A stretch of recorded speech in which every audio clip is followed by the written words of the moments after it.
So I'm back in Ballina. We finished Walked Across 2024 from Mullingar to Kinnegad to Enfield, Enfield to Maynooth, and Maynooth into Dublin.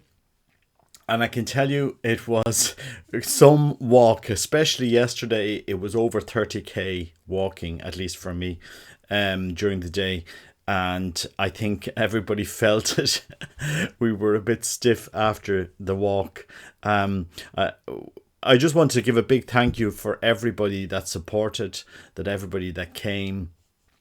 It was a beautiful event, especially those that helped organise this: Anto, Karen and Brian Brady, Paddy Early, Jag, David Darcy, who was walking the whole time, was leading some of the devotions. Something I noticed is when David started praying, or when we started praying the rosary, the tempo of the walk really picked up. It was just kind of fascinating. If you weren't praying, you'd be there chatting, and then you kind of slow down and blah. And then as soon as the prayer started, a rosary or Divine Mercy or something like this, it just focused the mind. It was almost like Our Lady is carrying you on the walk. Look, just try it. Just look at it. Do an experiment on it. It did seem interesting, because I know once they started praying, then they were nearly walking 6 kilometers an hour, or 5.5 kilometers an hour, which was brilliant. But it was an interesting walk, and it definitely prepares you for event management when you trying to do these things in the future. The priests, a massive thank you to Father Brendan Keeley. He led the Eucharistic procession in Dublin. We had Father Antonio, Franciscan friar of the Renewal from Derry. Father Timothy Moran, Legionaries of Christ from Leopardstown, and obviously Father Fergal, who said the Mass on the Friday. Father Fergal Cummins from Tullamore Parish said the Mass on the Friday and helped us organise the Eucharistic procession. He also said the Mass in Clonmacnoise on the Tuesday evening before we started. So it was a beautiful walk. I saw on the walk there was a few priests and religious also on the Eucharistic procession yesterday, so it was well attended. The nearer we got to Dublin, the more people that started arriving. The nearer we got in, as soon as yesterday, Saturday, we started off in Maynooth, and people were joining in Leixlip, and people were joining along the way. It got bigger and bigger and bigger and bigger, great optimism. And the procession went off without any problems through the city centre, down O'Connell Street.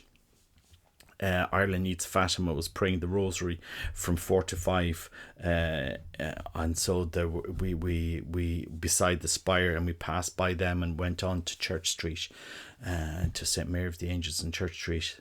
It was a beautiful day. It was a beautiful experience. I've done a whole hour of footage. I'm going to upload it later, so you can all watch it there, just as we walked along the 4 days. The canal walk was beautiful, from Mullingar into Maynooth. From Maynooth into Dublin, there are places where it's just single file, and there isn't really a well laid out path.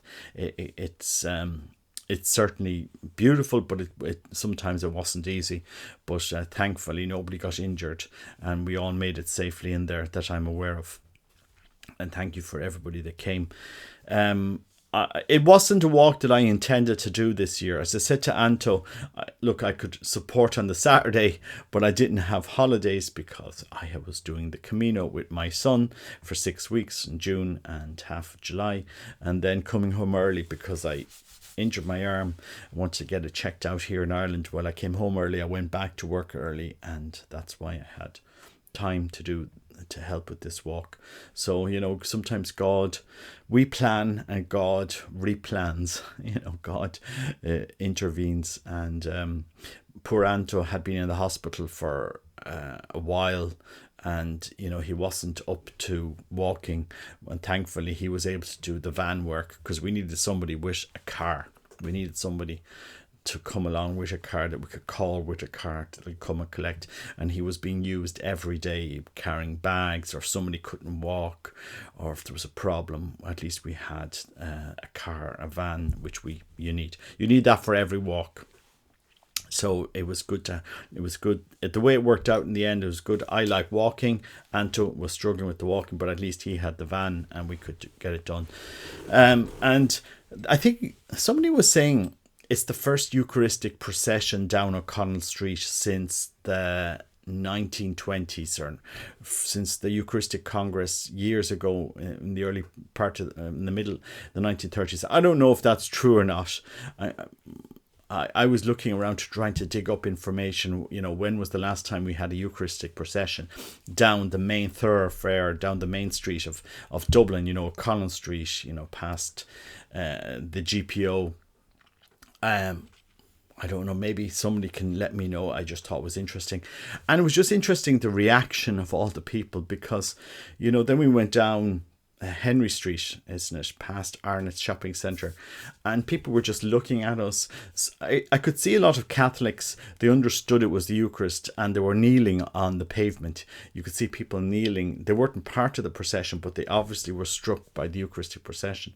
So it did drive some curiosity, and there was nothing was being said, nobody said anything to us or shouted anything. There was no disturbance whatsoever. We had the Gardaí, the police helping us manage the traffic, manage the crowd, and it was very calm, very beautiful, and you'll see the footage.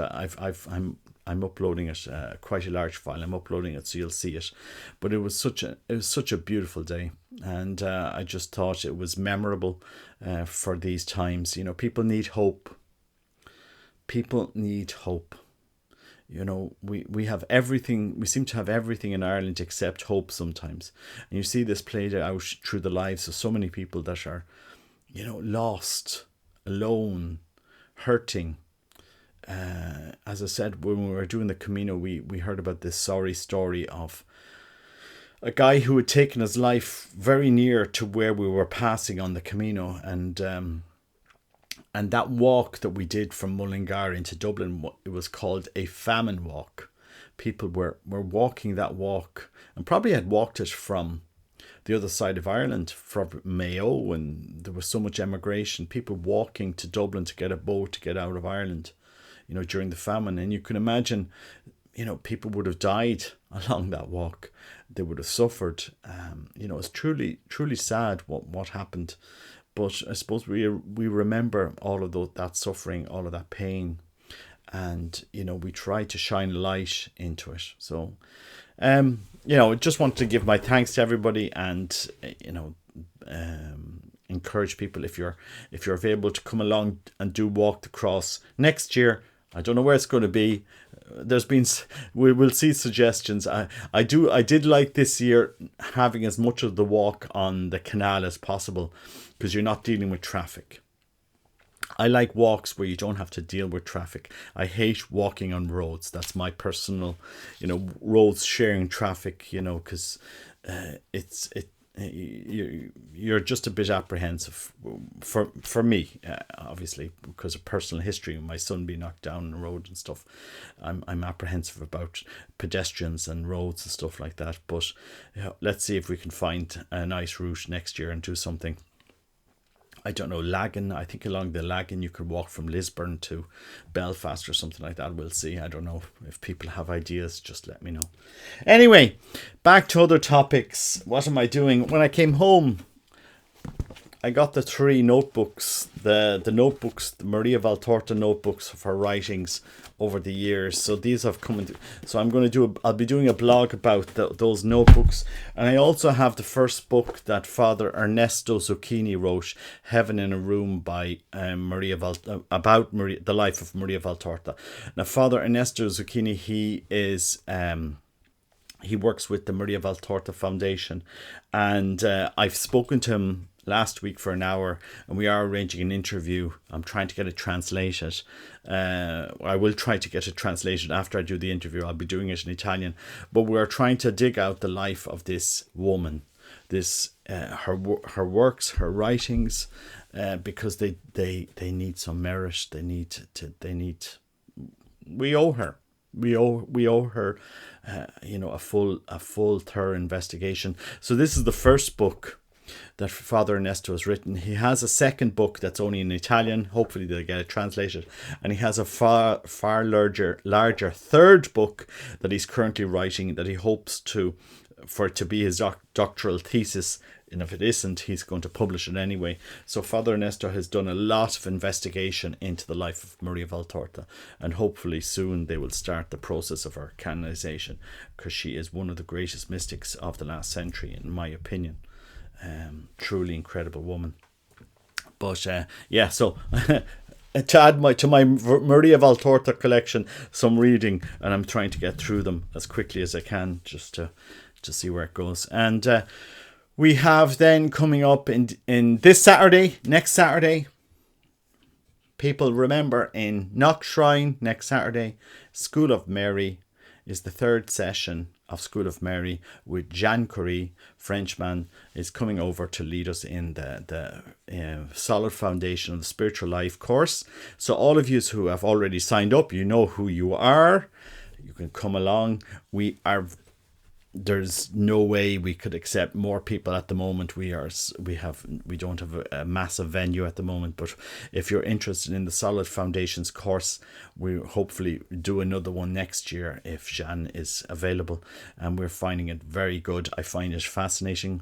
We're going to go through Lectio Divina this Saturday, so looking forward to the School of Mary back in Knock. September, October, November, December, January.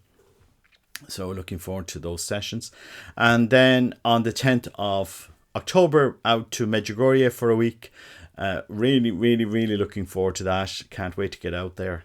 So I think a lot of people, I've heard from a lot of people that they're going out. So it seems like there'll be a big Irish contingent over in Medjugorje, 10th to the 17th of October. And if you're interested, come along, let me know. There's a Legion of Mary, Fergal Flynn has a pilgrimage package available, so people can sign up, I think, still, if it's possible. But anyway, I just want to thank everybody for all the support on Walk the Cross 24. I am tired and I will be resting now for a day or two until I get back. Getting ready for the marathon then on the end of October. Need to train for that. I think the 4 days were good training, but we'll see where we go. And God bless you. Take care. Bye bye.